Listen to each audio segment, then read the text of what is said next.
everyone, I am Vandana. This is your SST class. Today we will continue our lesson number 6 history, weavers, iron smelters and factory owners. अब हमारा next topic है cotton textile industry. जो cotton mill है, first cotton mill setup हुई थी मुंबई, यानी कि आज जिसे हम मुंबई कहते हैं, पहले उसे बॉम्बे कहते थे. तो वहां पर सेटअप हुई थी इन 1854 में. अब वहां पर इस मिल को क्यों स्थापित किया गया? सबसे पहला क्वेश्चन, क्योंकि वहां पे स्थापित करने के बहुत सारे रीजन थे. फर्स्टली जो मुंबई है हमारा, आप जानते हैं कि वो हमारे जो मैप के अंदर अगर हम देखें तो उसमें दिखाई देता है. उसके साथ साथ जो समुद्री एरिया है, सारा का सारा समुद्री इलाका है, तो वहां से क्या होता है, इंपोर्ट और एक्सपोर्ट बहुत इजीली हो जाता है. ये एक सबसे बड़ा रीजन था कि वहां पर कॉटन टेक्सटाइल मिल स्थापित की गई थी. और दूसरी बात, वहाँ उस एरिया के आसपास जो है वो काली मिट्टी पाई जाती है, और जहाँ पर काली मिट्टी होती है वहाँ पर कॉटन जो है वो बहुत अच्छी ग्रो होती है. ये सेकंड रीजन था.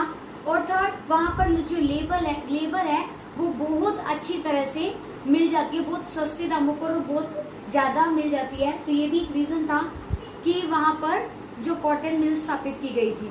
And next topic, what about other cities?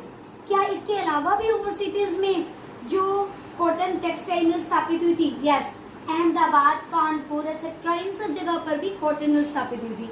अब मैं आपको बताती हूँ, हमने पहले वाले टॉपिक में क्या रीड किया था कि हु वर वीवर्स, और वीवर्स वाले टॉपिक में हमने ये क्लियर किया था कि वो कैसे बेरोजगार हो गए थे. तो अब जब वो लोग बेरोजगार हो गए तो उन्होंने क्या किया, अब वो कहाँ अपनी अपनी जगह से माइग्रेट होने लगे, और माइग्रेट होकर उन जगह पर आने लगे जहाँ पर ये कॉटन टेक्सटाइल मिल जो स्थापित हुई थी, ताकि यहाँ पर आके उन्हें रोजगार मिल सके. अब जब यहाँ पर भी कॉटन बनने लगे और ब्रिटेन से, यूरोप से भी कॉटन आ रही थी, उनके क्लोथ्स बनकर आ रहे थे. अब इंडियन टेक्सटाइल को उनके साथ compete करना था, तो इस वजह से वहाँ से आने वाला जो कपड़ा होता था वो सस्ता होता था, और हमारे यहाँ पर कॉटन टेक्सटाइल मिल स्थापित होने के बाद भी वो महंगा होता था. इसलिए अभी भी जो इंडियन लोग हैं वो अभी भी यूरोप का कपड़ा खरीदते थे. अब हमारा नेक्स्ट टॉपिक है आयरन स्मेल्टर्स. पहले हमने वीवर्स के बारे में हम रीड कर चुके हैं. अब हमारा नेक्स्ट टॉपिक आयरन स्मेल्टर्स का होगा, जिसके अंदर हम the sword of Tipu sultan and wooden steel के बारे में रीड करेंगे. आप सोच रहे होंगे कि टीपू सुल्तान की स्वॉर्ड होता है तलवार, और वो किससे बनी थी? Wooden steel. इसके बारे में पढ़ रहे हैं तो सोच रहे होंगे इस टॉपिक का, टीपू सुल्तान का इसमें क्या रोल है. इसका भी एक बहुत ही इम्पोर्टेंट रोल है. जो टीपू सुल्तान थे वो मैसूर के शासक थे. अब उनका एक युद्ध हुआ अंग्रेजों के साथ, जिसमें वो हार गए थे, और उनकी जो तलवार थी उसे इंग्लैंड के म्यूजियम में रखा गया था. वो क्यों रखा गया था? क्योंकि वो जो तलवार थी उनकी इतनी तेज धार थी और इतनी अलग से शाइन करती थी कि वैसी स्टील कभी किसी ने देखी नहीं थी. एक्चुअली में वो किससे बनी हुई थी? वो वुडेन स्टील से बनी हुई थी. अब वुडेन स्टील क्या होती है?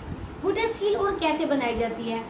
वुडेन स्टील एक अलग तरीके से की स्टील होती है, जिसके अंदर क्या किया जाता है, जो आयरन और चारकोल को इकट्ठा करके एक फ्यूरेंस यानी कि जो भट्टी होती है उसमें एक बिल्कुल लो टेम्परेचर पर पकाया जाता है. और इसके अंदर जो ये पकाने का काम है वो जेंट्स करते थे, और भट्टी को चलाने का काम जो लेडीज करती थी. इसे एक अलग भट्टी में तैयार किया जाता था. तो ये कुछ एक अलग तरीके से तैयार होती थी और बहुत ही चमकदार होती थी. आज भी वैसी स्टील कोई भी नहीं बना सकता. अब जो एक वैज्ञानिक थे माइकल फेराडे, ये 1818 से 1822 तक 4 साल तक इंडिया में रहे.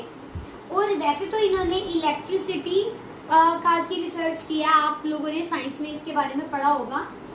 तो ये 4 साल तक यहाँ इंडिया में रहे, और उन्होंने इस टीपू सुल्तान की जो तलवार है उसके बारे में और इस वुडेन स्टील के ऊपर बहुत रिसर्च की कि कैसे बनाई जाती है, कैसे तापमान पर बनाई जाती है.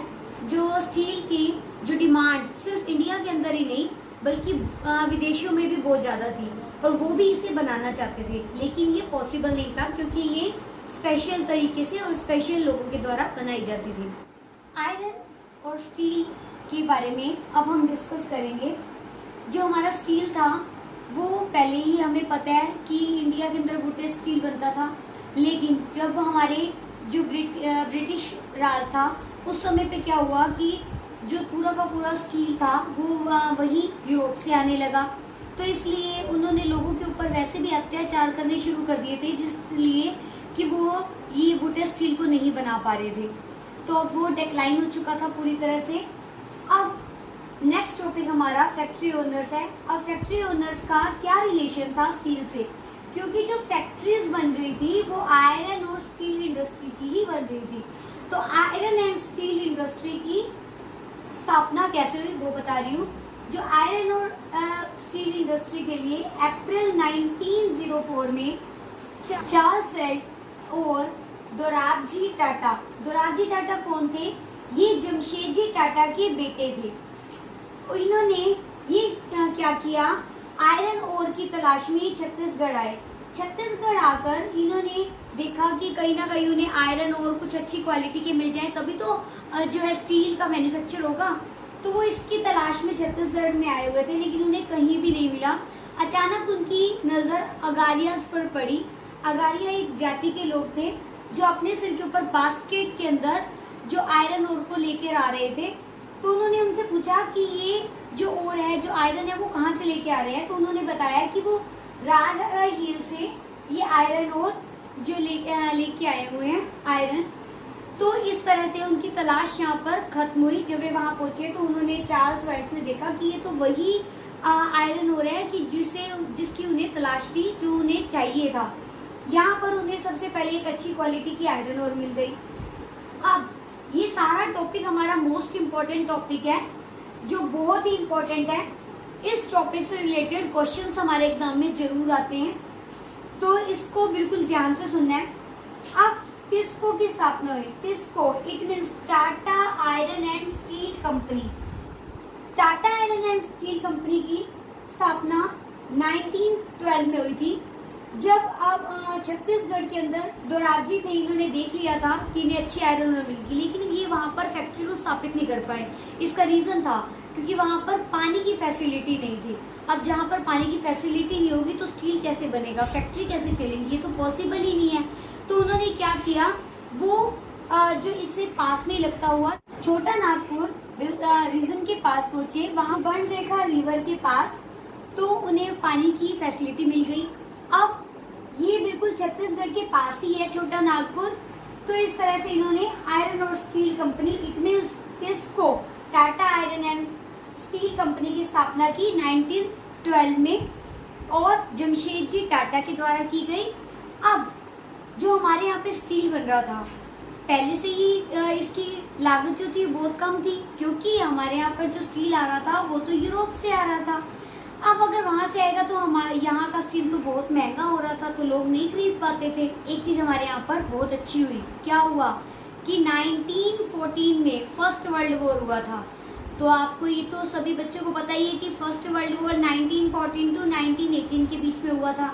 अब जब फर्स्ट वर्ल्ड वॉर स्टार्ट हो गया तो जो वहाँ से ब्रिटेन से हमारे यहाँ पर आई थी, जो आयरन आ रहा था, तो वो आना बंद हो गया और हमारे इंडिया के अंदर जो रेलवे का काम शुरू हो चुका था। अब उसके लिए तो स्टील की ज़रूरत थी, आयरन और स्टील की ज़रूरत थी, तो रेल के डिब्बे बनाने के लिए तो ये सारा प्रोजेक्ट टाटा आयरन और स्टील कंपनी को दिया गया, जिसकी वजह से धीरे धीरे ये विकसित होता चला गया और ये पूरी अच्छी तरह से स्थापित हो गया। आज भी Tata iron and steel company का जो आयरन है वो फेमस है। Now our chapter is completed. Hope you understand the lesson and we will meet with a new video with a new lesson. Thank you.